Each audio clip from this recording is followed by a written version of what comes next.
just to a close. And just make sure your phones are on silent. And then we'll begin in a few minutes.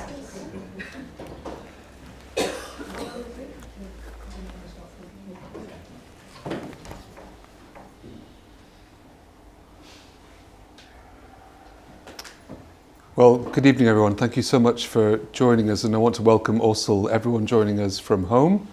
I'm Nicholas Cullinan, and I'm really delighted to be in conversation with Sir Michael Craig-Martin. I've had the privilege of being in conversation with you before, so I'm very excited to be able to revisit that tonight. We're going to be talking for about 45 minutes, and then Michael has very kindly agreed to take questions from the audience, both here in the room with us and online. So while we're talking, please do think about any burning questions you have. Before we begin, I just also, and I'm sure Michael would echo this, I want to really congratulate everyone at Bishop Auckland for what you've done. It's an amazing project. And so to the Ruffers, to all the staff of the Auckland Project, it's a really special, wonderful place. And I think that takes us, of course, to the third person who's joining us tonight, which is this extraordinary and very beautiful Spanish polychrome sculpture that Sir Michael has very kindly donated to Bishop Auckland.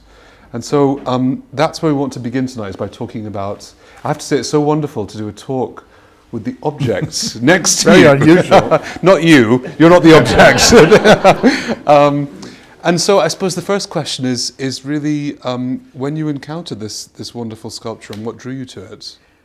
Well, just before I answer that, if I could just say thank you to everybody here, and the great hospitality that we've been shown since we've been here, but also, to be honest, I had no idea how extraordinary this place is. It's amazing, and it's a real privilege to me to be able to contribute in some way to what's already here.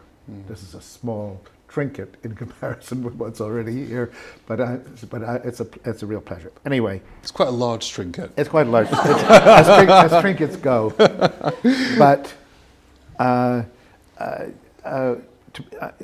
don't want to make it too long a story. But what happened was I was a trustee of the Art Fund for a long time, and the Art Fund, if you don't know, people contribute to it, and the Art Fund helps public collections purchase things. Almost everything bought in this country for a public collection is done with the help of the Art Fund. If you're a trustee, it's unbelievable privilege to be an art, because every time you meet, there are 20, 30 objects, and it goes everything from Roman coins to cutting edge work done 2 years ago. Furniture, porcelain, paintings, you name it. And one of the things one day was a polychrome Spanish sculpture. And I had not really noticed it. I hadn't really thought about it. And I was so knocked out by it. I thought I want to know more. And then I went to see Sam Fogg, who is has the gallery in London that specializes in particularly in medieval art. And he showed me this, and I bought it before I left. On the spot, I bought it, and then I took it home. I have an apartment in London, and I brought it home, and she just drove me absolutely nuts. I couldn't possibly live. I couldn't possibly live with her. She was so powerful. She overwhelmed the apartment. She overwhelmed me. I could hardly sleep because she is a great devotional object, and I learned something I never understood before, what that means. This is a sculpture designed for a church. This is designed for religious purposes. This is designed to make you in awe of this person. She was obviously part of a much larger altarpiece in which she played a part, and it's been broken up, and so we have this. But she certainly was not meant for a domestic situation. Now, I also have an apartment in Italy, and so I thought, well, it'll be better. I took her to Italy, and it was exactly the same thing. I had to send her back again. because she just overwhelmed I could not live with it.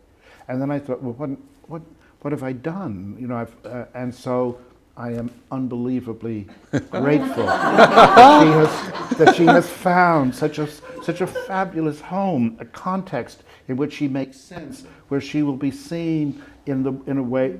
She's meant to be a public sculpture. It's not something you have in your house. She's meant to be in a gallery, in a room, in a public place where there are many people coming and going, people not living with her. You don't want to live with her, believe me. And so, well, there's a lot to unpack there, not literally, because she's been unpacked enough. But I hope she doesn't overwhelm here. By the way, I feel like she should definitely stay here. But I mean, I definitely want to talk about a couple of things, which is sculpture. We talked about public sculpture, which I think is very interesting, and of course her function in terms of being designed for both the kind of proscenium space of a church, but also the liturgy. But I mean, first of all, for everyone joining, what do we know about her? No, I'm not expecting a kind of art historical lecture, but it might just be good to put the facts that we know about her. Well, she's, you know, I think she's 15th, 16th century. Yeah. To me, what's really interesting about her is I think that she is right on the cusp between the medieval and the Renaissance.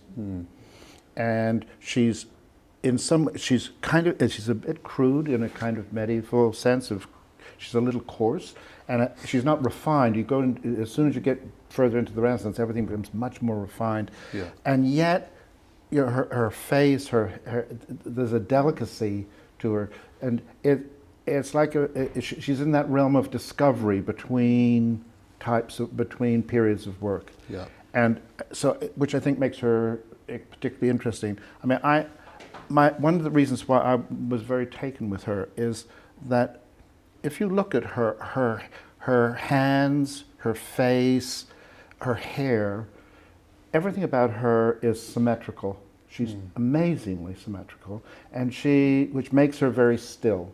She is the still presence. Her clothes are exploding.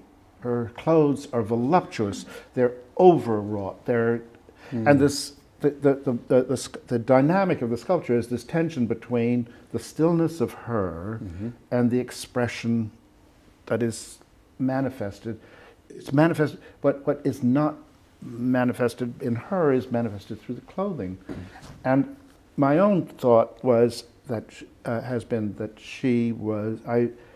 Others have disagreed with me about this, but I think she may have been part of an annunciation, and that she is the Virgin, where there's usually it would be the angel bringing the word of God, that she is basically being impregnated, and she's been impregnated by God. Well, I mean, you'd have an explosion too. This is a really, so there's this stillness and this dynamic thing that's occurring. I don't know, but it seems to me it kind of explains something about this focus on this. And I mean, obviously, you know, we're in the Spanish gallery, and so she's lucky enough to be joining this extraordinary collection which has been put together of Spanish arts. And so that might be a good point to start as well, which is, in a way, and you mentioned that before you saw a Spanish polychrome sculpture as a trustee of the art fund, not this one, you didn't gazump them, no. You hadn't maybe thought about this so much, but could you talk a little bit about sort of your interest in Spanish art in general, whether it's sculpture or painting or? Well, of course, I mean, Spain is such an interesting country in terms of its art. I mean, you know, Zurbarán, who's here, is one of my absolute favorite artists. Las Meninas is one of the greatest paintings ever made. I mean, you've made a version of it? I've made versions of it myself. There's El Greco, who's here. The Goya. There's the range of and it's very special because it's not like French art. It's not like Italian art. It's a very special kind of world of art, and I think particularly in terms of sculpture, something I'm very interested in the idea that in the past, sculpture was always painted. The Greeks painted all the sculptures. The Parthenon was all brightly colored. The Romans painted their sculptures too. The Egyptians, if you go to any ancient culture, they painted their sculptures. The Egyptians, everybody painted the sculptures. And in the West, we did that through the Middle Ages.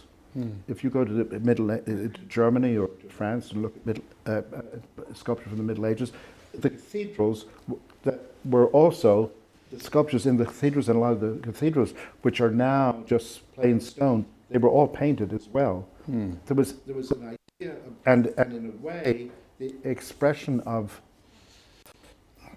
value, of worth, was in the color, because very often the colors were far more expensive than the other materials. Lapis lazuli, for example. Yes, these were really, it was really important to get them right. But of course what happened was that over time, the thing that went was the color. The color wore away. And when in the Renaissance, people started to rediscover the Greek and Roman sculptures, the classical sculptures, all the color was gone. Most of the color was gone. And our idea of good taste is a sculpture that's in white marble. You know, and what's interesting is it was Leonardo da Vinci and Michelangelo who set the idea that it was improper to paint a sculpture. That you should take the form of its natural color. Michelangelo's David, Donatello's sculpture, all the great Renaissance, they were never painted. But all the sculptures that gave them birth had originally been painted. And they knew it, and they didn't like it. They didn't want it, and they decided, no, purity of sculpture. And our idea of good taste in the modern world is not a painted sculpture. It is one that is white. That's basically white. It reveals its material, its Yeah. materiality. Yeah. Whereas they, in the past, the idea was that you painted it in order to disguise that. Yeah. So it's a very, and what I think what happened, one of the things that happens in Spain is, whereas in Italy in the Renaissance, you end up with the white sculpture, the stone sculpture, the tradition of painting sculpture extended much longer in Spanish art. It goes here and it goes further. And it continues. It continues. Yeah. We'll definitely talk more about colour in relation to your work, and definitely more about sculpture.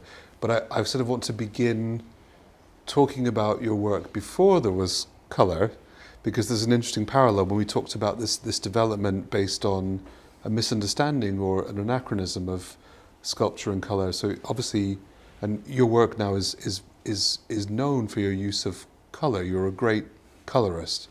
But obviously when you began in the 1960s, although of course you studied with one of the great colourists, and we should talk about that, but of course you were very much affiliated with conceptual art to begin with, and there's some images on the screen behind us on a rolling basis that are some of your important early work that was much more conceptual and much more denuded of colour or pure. And in a way that we talked a little bit before, there's a sort of interesting parallel, and even in the early 70s, were art and classicism or neoclassicism.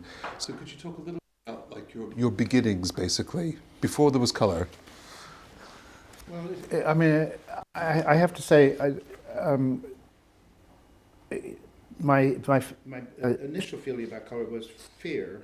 And I think a lot of artists are quite frightened of colour. I didn't really know how to deal with it. There's that famous thing of who's afraid of red, yellow, and blue, and By Barnett Newman. So to a certain extent I had that feeling. In my early work, which you'll see it as it comes through, but everything I did was basically black and white and grey. In conceptual art, you're allowed red. This is essentially a kind of Puritanism about color, and it's also a kind of Protestantism, which is because if the medieval church or the pre-Renaissance church is Catholic, and Catholicism is a religion of images, stained glass windows, sculptures, crucifixes, complex things, almost all colored. And then when there is the iconoclasm and the turn to to Protestantism, there's a cleansing of all these things. These things are destroyed. The churches are whitewashed. Everything. So there's a removal of color from things, and this tension between, it seems to me, lingers in our societies, between the word and the image, between the word and the image. And the word is essentially black and white, and the image, that's a good point, is potentially colorful. And so, but I mean, in my own work, the introduction to color was very difficult because, I mean, in a sense, I've come to think that color in art is a little bit like comedy in the theater. It's not as high-minded as drama. You know, black and white is kind of serious, and color is a little vulgar. And just like comedy, it's okay, but it's not as good. It's harder to pull off. It's not. It may be harder to pull off, but you don't respect it in this. It's not given the same respect that drama is given. And so I think there's an aspect of that. Well, I mean, that goes back to the Renaissance idea of, colore versus disegno, like Venetian color versus Florentine drawing. And you even have it in the 20th century, the way that Picasso was seen as a great constructor, is the word that's used about his images, and Matisse as a great colorist. That's right. And it almost, I mean, not so much now, but I think even up until 20 years ago, it implied that Picasso was kind of the better artist because his works were more architectonic. And Matisse is often described as decorative. Decorative, yes, which is a deadly word in art. But actually, it's actually a very interesting question about this. And I mean, you see, here we are in my black and white. Here you see, and that was what I felt able to do. It interested me, and I was not. But you see here, if you can see, the middle images are red. That was allowed. That's my allowed red. But my allowed red. You obviously you studied with one of the great colorists at Yale. Could you talk a bit more about that? Well, I when I went to Yale, Joseph Albers had run the school for about 10 years, and he had created a number of courses, and the most famous of the courses was the color course, and I studied the color course, and which was extremely interesting and very challenging. He was a very, very intelligent person, and it was a very clever course. Essentially, his idea was that color could never be a theory, because the practice of using color destroyed all the theories.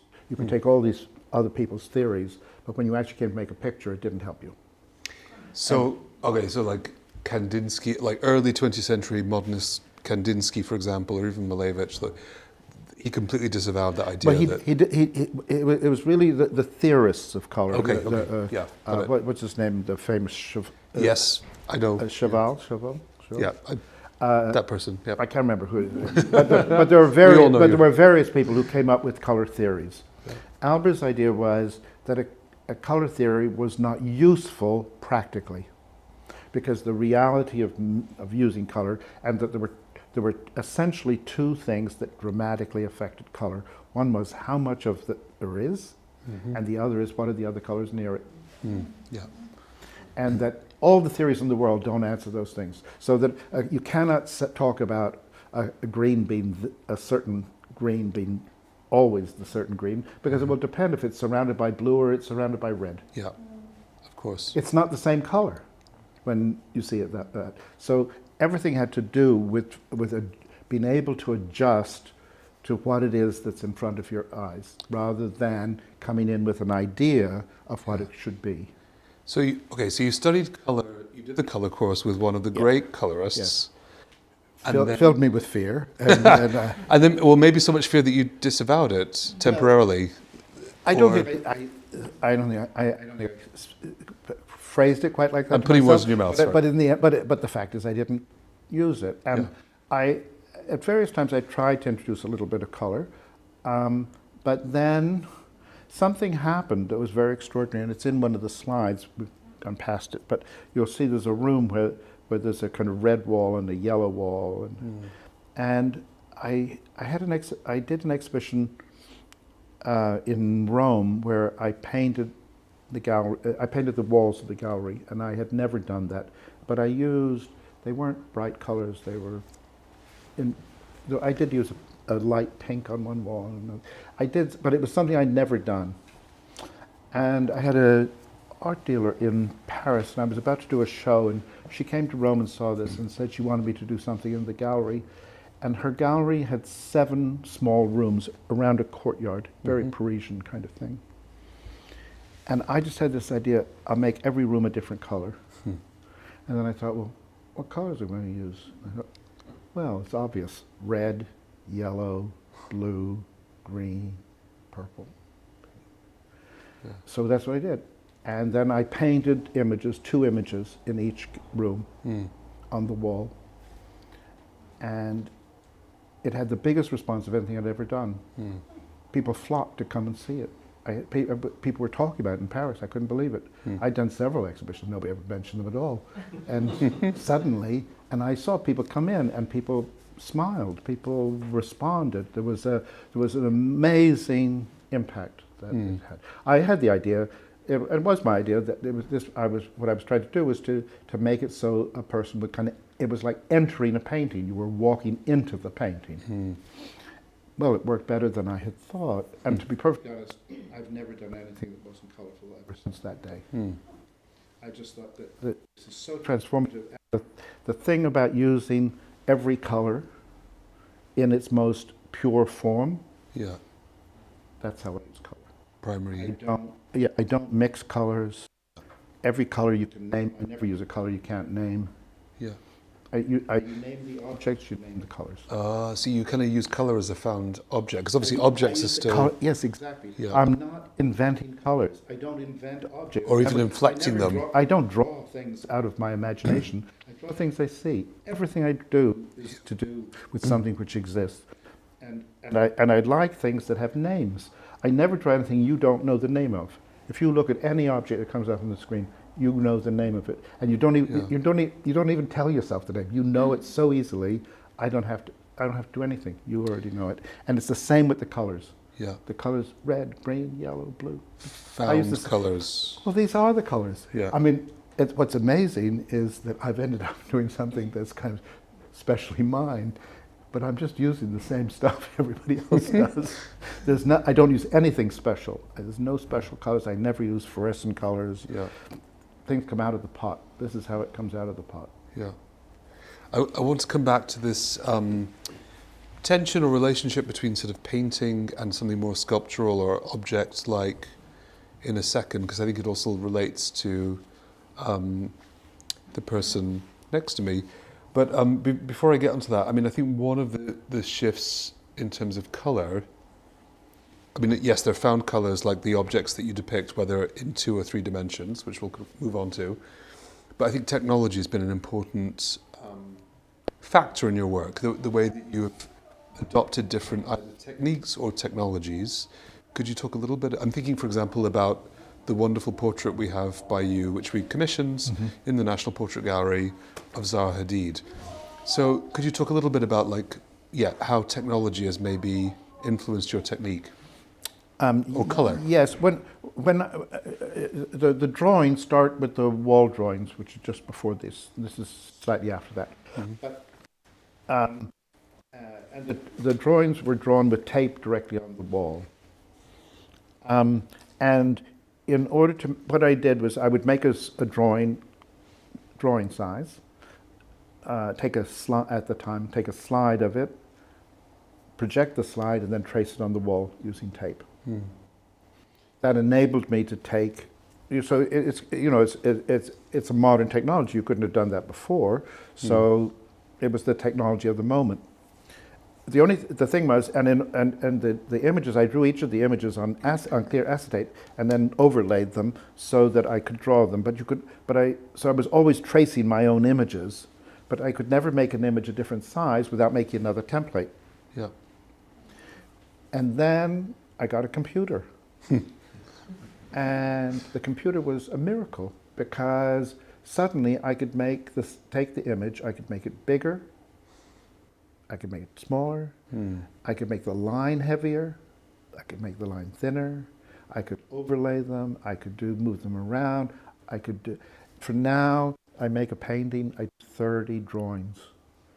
My whole last 30 years of work, 35 years, I couldn't have done it without a computer. What I do on the computer is really simple. It's the simplest, stupidest thing. I have all these applications which do miraculous special effects. I don't use any of them. I have no interest. I don't know how to use them. I don't even know what they are. I don't care. I do the same stupid thing I did right in the beginning. I take the images and I found a way to draw them. I draw everything now with a mouse. I never draw with pencil anymore. I've lost, don't know how to do it anymore. And so it's been transformative to me to do this, working with the computer. Well, a lot of your work is about simplicity and distillation, like distilling things to the simplest line, the simplest form, the simplest color. Yeah. Yeah. And the computer is just perfect for this, for me. And the things I make, the paintings that you see, to make a painting like this, it has to be planned carefully in advance, because once I'm doing it, it's I can't change it dramatically. I can change the color a little bit, but the best thing is to get it right first. So that's why we'll do 20, 30 studies for a thing. By the time I decide to make it, I've done all that play that other artists may do on the canvas. I don't do a lot of play on the canvas because I can't change certain things. Yeah. And so I need to do what I do. Just hearing that reminds me of that sort of famous, and maybe it's an apocryphal, but I think it's true, famous story about Andy Warhol, where early in his career in the early 60s, at this kind of fork in the road, where basically he was painting soup cans, and he was painting them in a more gestural, hand-drawn way, where you had kind of a sense of his hand and mistakes, and then in a very perfect, almost clinical form. And I think it was Leo Castelli, his dealer, said the latter, and that was what created his aesthetic and pop art. And is there something similar in a way that you're distilling and simplifying? Yeah, but the drawing was, which I drew even on the acetate, was drawn with tape, was I wanted to make drawings that had no sign of my presence at all. Yeah. That were so neutral, they looked like they were machine made, and I wanted them to be, I'm drawing manufactured objects. Yeah. Manufactured objects are all perfect. When you go to the shop, you don't want one that's not perfect. You wouldn't buy it if it wasn't perfect. Yeah. So they all have to be perfect, and that's what manufacturing means. And so I wanted to make a drawing that looked like the object, that had the same character that the objects I was drawing. Yeah. So I wanted something that was very neutral. Of course, the irony is, in order to have a styleless way of drawing, I actually invented a style for myself, so that now you've seen this, you would never see another one again, you're going to know it's me, because the way I draw has become familiar. Yeah. Yeah. And so it's a signature, and which is the exact opposite of my original. You can't fight City Hall. I'm not fighting it, I can tell you. But it is very interesting that it kind of reversed on me. But that was the original intention, was to make something that was as neutral as the object itself. I want to move on now to sculpture, and because it seems relevant in terms of the conversation tonight. But it seems to me there's always been this, kind of push and pull between. I mean, obviously, maybe with the more conceptual pieces that we've talked about in the 1960s, they're more sculptural in a sense, and then it seems that you move beyond that, going into the wall drawings, which are more akin to painting, but include sculptural objects. There's always been this kind of push and pull, and even in your sculptures, they're often a three-dimensional object rendered in an almost two-dimensional way as a line drawing. Can you talk more about, I guess what's your take or your stand on sculpture versus painting? Well, Or to be honest, I think that my paintings could be seen as flat sculptures, yeah, because I think I deal with space, and I deal with the the physical relationship of the viewer to the painting in a way that's much more like the way that a sculptor relates the person to an object. If you have a sculpture, we have the sculpture,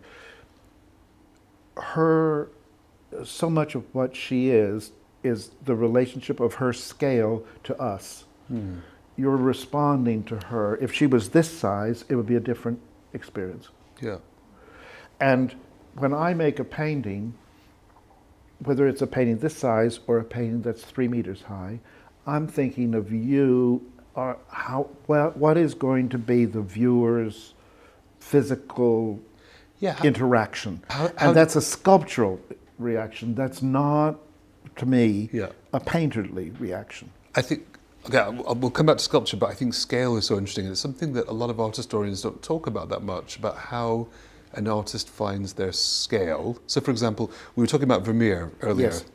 and there's a couple of examples in art history where artists begin at a bigger scale, Vermeer, He is one. Yeah. and then shrink down and find their signature scale. Poussin, early works, big altarpiece religious paintings, he finds his scale. How do your works find their scale?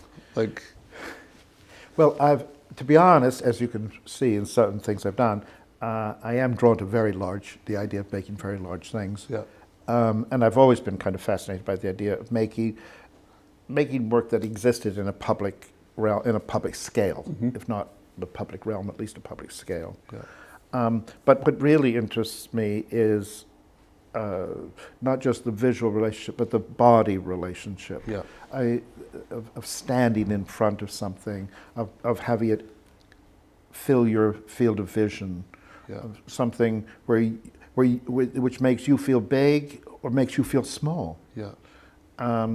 Those things really seem very interesting to me. I mean, I think most artists who do things as representational in the way that I do, the representation often refers to an experience which they had, which you're not having, but you're having it through them. I see a landscape, I make a painting of the landscape, I show you the painting, you don't see the landscape, you see the painting, and the painting gives you the landscape. In my work, there was no previous thing that I'm referring to. The thing that's happening is right now as you're standing in front of it. And that's one of the reasons why it's important to me that they're really quite aggressive paintings in their color and their scale. But I'm trying to aggress you because I want you to be aware of the moment that you're in. Yeah. They only exist in your moment. For me, there's a famous Carl Andre brick sculpture. Yeah. I assume people still remember that Carl Andre's Yeah. notorious brick sculpture in the Tate. Well, I always think that his sculpture during the daytime is a sculpture, and at night it's bricks. Because when there's nobody there, Yeah. it reverts. Yeah. It's us that make it a sculpture. Yeah. It's not the bricks that make it a sculpture, it's us. Yeah. And it's that role of the viewer in making the thing happen. And the response. In response, the Duchampian idea of the viewer completing the work. Yeah. It's absolutely fascinated me always. And obviously, a Duchamp idea is the found object, which we've talked a lot about tonight.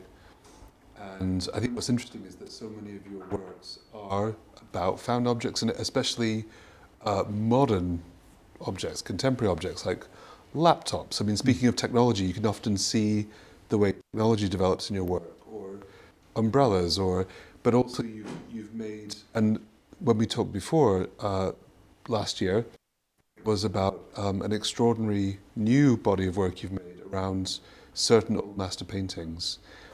And it seems to me as you're talking about the way that you present things that we can all understand, we can all appreciate on the same terms, that's your approach to the old masters, or to revivifying them, let's say.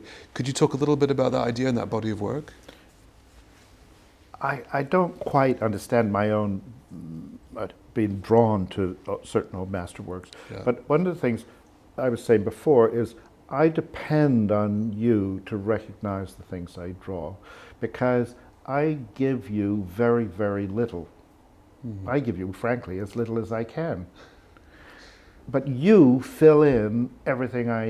I give you a picture of a shoe, and you know, A, it's a shoe, it's for your foot, it's to protect your foot, it's the right shoe, it's made out of this material, this is what it looks like underneath.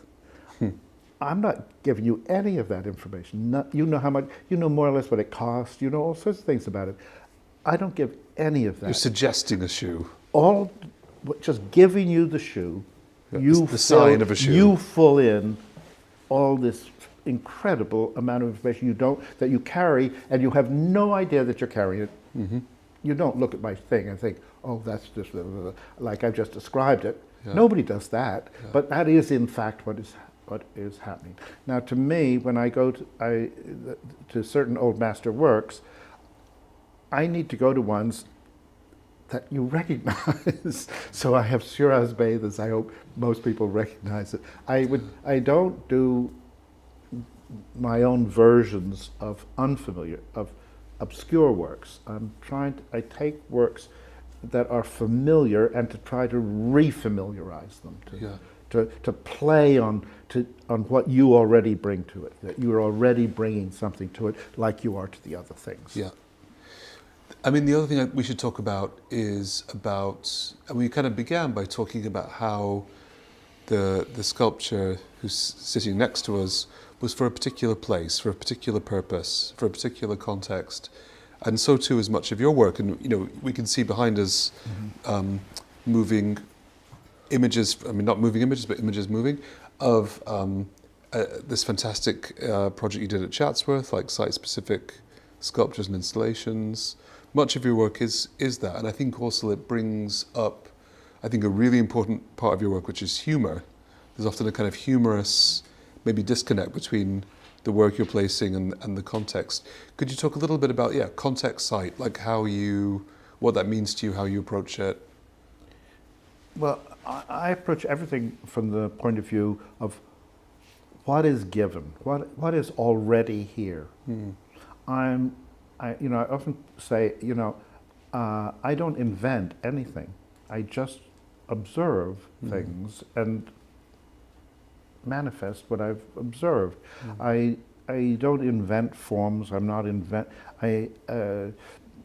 I take what's given. If I'm asked to do an installation in a certain place, I go and I look at that place, and whatever I'm going to do, the place will tell me what I'm going to do. Mm-hmm. I'm just responding to what it is the character that it has, and very often what I'm trying to do is to make clearer what it is that's already there. Mm-hmm. And that's really the way I kind of approach everything in this way. What is it that's already there? Why? When I was teaching, I often would say to the student, "You're being much too creative." Stop. It's much too creative. Slow down. It doesn't need to be that creative. It doesn't need it. It's because you've already got more going there than you realize, and you're overloading it, but it doesn't actually need it. I wanted to ask you about teaching, because it's always just such a joy to hear you talk about art, your own, other people's art, the ideas behind them. And of course you taught for a very long time, and incredibly successfully in terms of the people that you taught went on to do incredible things. Could you talk, I'm not asking you to kind of go over your whole teaching career and everyone you taught, but like what that gave to you? I mean, what that gave to your art? Because I think often artists think of teaching as taking away their time from the studio, but it seems to have given you a lot. Well, I never set out to teach, but except that in the early days, it was a way of making a living. To be honest, the minute that I could afford not to teach, I stopped. But I also have the idea that if you're going to do something in life, it's better to enjoy it and to make it as pleasurable as you can. If I certainly met people who were teaching who resented the fact that they were teaching, and then they were miserable, and they make their students miserable because they were miserable. And it always seemed to me I wanted to make it pleasurable for myself to be doing it. And I remember that art and teaching art, it's so waffly.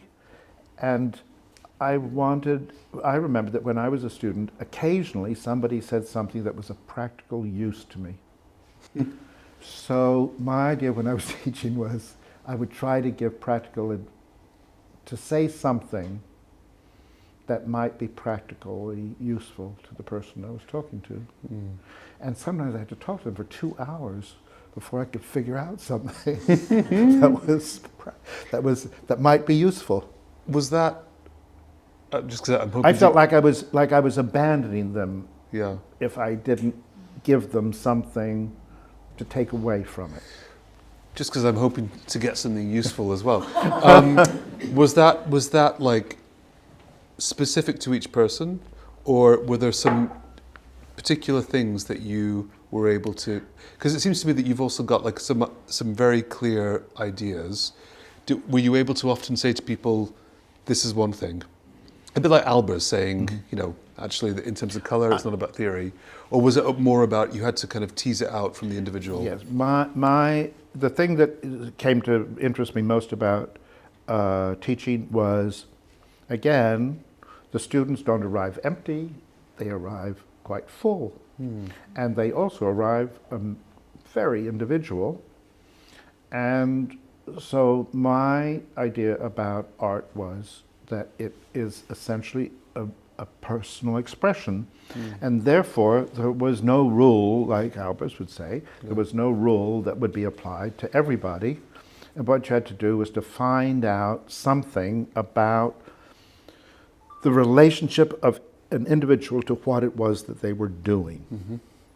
And so for that, I needed to talk to people for quite a long time in order to get to know them a little bit, and then to see what they were doing. And I gained a kind of sense of when the thing somebody was doing was in tune with the person I was talking to. Yeah. And so that was but my idea was it was very important to me. I didn't need to like what they did. I can't be expected to like all this stuff that's all contradictory. Yeah. And, you know, one person's doing this and somebody's supposed to do something completely different. And liking it has nothing to do with it. It was trying to find what was right for the individual person in terms of what they are actually doing, and that doing the right thing for them. Yeah. And very often people are resistant. This is very odd. People are very resistant to what they're good at. People often think, because I'm good at it, it's easy. And therefore it can't possibly be valuable because it's too easy. This is a big mistake. This is a very big mistake. The thing you're good at is the thing you should do. This is the epiphany I wanted, by the way. Thank you. That's what I was looking for. But it's obvious, isn't it? I mean, that, you know, you're never going to be really good at something that you can't do, and somebody else can. They're the ones who are going to be good at that. Yeah. Let them do it. Yeah. You do what you can do, and do the best you can with who you are, with what you've got. Find it in that discourse between yourself and that's what art is. It's a kind of way of I don't like the term self-expression. I think it's a kind of self-discovery through doing things. And I think there's something very organic about what you're describing, this parallel between your own work, which is about simplicity, and what you were trying to impart or draw out from your students. I know there's time for questions, but before we hand over to questions, I want to ask one final question, which is about the future, because I think I'm allowed to say that you're having a major exhibition retrospective survey, whichever word you choose, at the Royal Academy next year, which is fantastic as an academician. And if you could just give us a sense of what we could expect, or what that process is like as well, of such a large exhibition. Well, I have to say, have been offered this exhibition. I was not anticipating it, and it is an amazing thing to be asked to do. It will be an enormous exhibition for me. By far the most important thing I've ever done, and it will be a survey from the work. All the work that you're seeing here is going to be in it. It goes from the 60s up to the present day. It will have paintings, sculpture, prints, drawings, computer works, installations, everything. So, and I'm up to here in it right now. But it's a very exciting thing for me. Is it? I mean, it's probably not the first time, but I suppose it's obviously the most recent time that you've had to survey your entire work. Is that a pleasure, or is that sometimes? It's not the first time, but I feel so much more in command of myself, even than 10 years ago. I can't believe how different I feel. And I feel like I finally know, I kind of know who I am, and I know what's important. And I do remember, because I did another survey show about 10 years ago, which wasn't as big as this one. But it's a very interesting experience that I don't think anybody else in life gets but an artist, and only visual artists get it, which is the idea of a retrospective, where basically your whole life's work is laid out in front of you, and you can look at it in 15 minutes. And you just go from what you did in 1969 to what you did 3 days ago, and it's all there. I mean, it's not everything, but it is the record, you know, and it's not just it's not a recording, it's the actual stuff. Yeah. And it's like a condensation of a life into this, so it's a very unique experience, and quite unnerving, I have to say. I can't wait to see it. September next year. September next year. Well, Michael, thank you. We're not finishing, so we're going to move over to questions. But I just want to say thank you, and I think I have a much richer sense of the many reasons that you would have been attracted to this sculpture, in terms of sculpture and painting, and so many of the wonderful things that we've talked about tonight. So thank you. I want to hand it over now to questions from the audience. So, if anyone, I believe there's either questions from the audience, so please just raise your hand, or there's also questions from the audience elsewhere, and they will be communicated. So, otherwise, I'll just keep going. I've got so many questions. There's one here. Thank you. I just wanted to ask you, how old were you when art chose you? Good question. Do you mind repeating the question as well, if there's Yes, sorry. So the question was how old you were when art chose you. That's very nicely put, because I do think art chose me. And I was very young. I was about 12 or 13.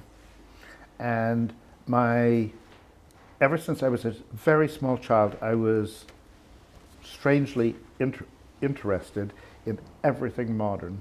I loved everything modern. I liked modern design, modern furniture, modern everything. It wasn't I didn't like old things, but I was fascinated by it, and I thought that was a world I wanted to participate in that. And then I discovered modern art, and the minute I discovered modern art, I said, okay, that's what I want to do. So I was about 12 or 13, and I tried to resist for a while, but my resistance was for nothing. Because it seemed too easy? Essentially, I couldn't figure out how to go about becoming an artist. And I grew up in America in the 50s, and nobody knew how to become an artist in America in the 50s. Yeah. You know, in England, there's a thing called an art student. There's no such beast in America. There are students, and some of them may do art, but there's no such thing. An art student is something very specific in this society that people understand. You all know what I mean when I say art student. Yeah. And there was no such thing. So I'd never met anybody who was an art student. In America, it could be your major. Yeah, and so I stumbled into it, and I was staggeringly lucky in my stumbling, and that's. Good question. Great answer. Thank you. Other questions here or elsewhere as well? Yes. There's also a question about the objects themselves, because you obviously stumble across them, they're found objects. But there does seem to be a kind of a theme of the household objects, the school. It was interesting you said about being an art student, or not being an art student, being a student in art. And I'm seeing, quite a lot of schoolroom or kind of classroom or school objects here as well as household objects. Some of them are kind of retro, in the 50s and 60s onwards. And I'm just kind of wondering, what is it about a particular object, from a safety pin to a garden fork? I mean, obviously not the old masters, that kind of appeals to you. How do you know you found your object? Do I need to repeat that question? Because it was quite... Sorry, no, it's really good. I could distill it, which is like, how do you find your objects? Because there's certain themes, like the classroom, some of them are domestic. How do you find your objects? When I started drawing, I drew simple things around me: a book, a table, a shoe, a bucket, a fork.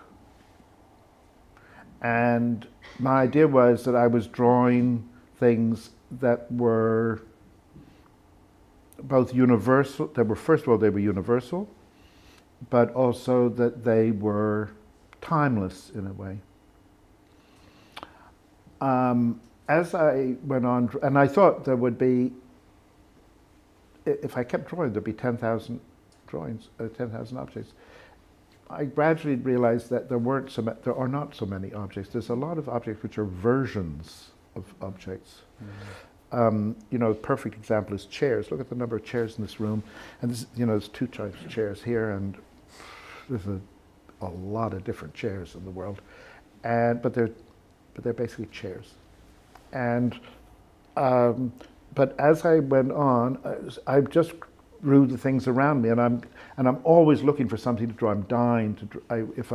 I would be happier than anything if I could draw a new object every day. I can't find a new object to draw every day. And then about 10 years ago, or maybe a little bit longer, my idea about the kind of objects that I drew, there was a change that I had, in general, I had resisted objects that you could consider to be either temporary, iPhones, or things that were too expensive. Because my first idea was that the things should be cheap things. But then I thought, wait a second, an iPhone costs a fortune, but on the other hand, everybody has one. You can't talk about it as though it's not a common object. You can't draw common objects in the modern world and not draw an iPhone. And so, and that kind of released me to a whole world of the new technology of objects. I've done laptops, and I've drawn 4 different iPhones. I've done the 8, the 10. There'll be another one in a year. And I see things. in the beginning, I thought I'm drawing things that won't look dated. But you see, you referred to things as being dated, but they weren't dated when I drew. I didn't think of them as dated at all when I drew them. I never draw antiques. I never deliberately draw something that's old. I draw it because it's contemporary. And I mean, one of the most classic ones is in the 80s. Of course, I drew a tape cassette. Well, I love the drawing of the tape cassette, but it's very hard for me to use it. I'm starting to be able to use it again because they're coming back into fashion. But there was a time that when, nobody under 25 had any idea what it was. What is that? And so I know now that a lot of the things I'm drawing will become obsolete, and I know that there's going to come a time when people will look at the work, and whereas I'm asking you to bring to it the fact that you know what it is, there will be a time when people look at it and say, what is that? It'll be a different experience when that happens. I definitely feel old now about the tape, but question here. I was just following up on Fiona's question. Fiona's saying some of the things that we saw look retro. Could it be because when they were new, they had a sense of nowness, and the nowness passes, and so they then look retro? Do you think that was part of what was an object for you? I'll just quickly summarize and repeat, which is that although some of the things look retro now, at the time you made them, they were very present. And is that what you're attracted to, which is registering the present and then seeing it recede, I guess, is the... Yes, I think that the things that I thought were, in a sense, immutable, kind of permanent, turned out not to be. They were also part of a moment. I mean, when most extreme examples of this, do you remember the telephone? I mean the one with the dial and the handle that you held up to your ear, and the earpiece was here and the mouthpiece was there. And if you look at the late 20th century, in general, 20th century objects were based on form follows function. There is an incredible change that happens over the last 20, 30, 40 years, which is we have moved away from form follows. Form does not follow function. The iPhone is the perfect example of the non-form functioning object. It looks like nothing. It's unbelievably bland. It's so bland, it's hard to draw without making a drawing that's bland, because it shows you nothing. And yet it's a telephone, it's a computer, it's a diary, it's a camera. It's 20 objects all in one, and it looks like nothing. You don't know where you speak, you don't know where the sound comes from. You just hold it and talk. So true. It's absolutely amazing. But this is an incredible change in the nature of objects. Yeah. This is a real change. With a hammer, you held the hammer and it had the steel thing on it. They don't make things like that anymore. Actually, and art too, I was reading something recently about how we've moved away from that modernist idea in art that form follows function, and that's now, as you say, with design or objects. Yeah. There's not a criteria anymore. Yeah. So and true. so everything that you think is permanence, everything is in flux. Everything is in change. And I even if I did a drawing of a bucket. You go and buy a bucket today, it won't look like the bucket I drew. They don't make them like that anymore. And so it's still a bucket. You'd know it a bucket. We call it a bucket. They are both buckets. Yeah. But it isn't the same as the bucket from the 60s. Well, luckily they still make Spanish polychrome sculptures between the medieval and the Renaissance periods, just the same. So I just want to thank everyone for joining us tonight, both here and online, which feels like a relevant thing to say. And thank you for the wonderful questions and of course to the Auckland Project for having us, but especially I want to thank Sir Michael Craig Martin for a fantastic talk as always, and also for such a wonderful gift to the Auckland Project. So thank you so much.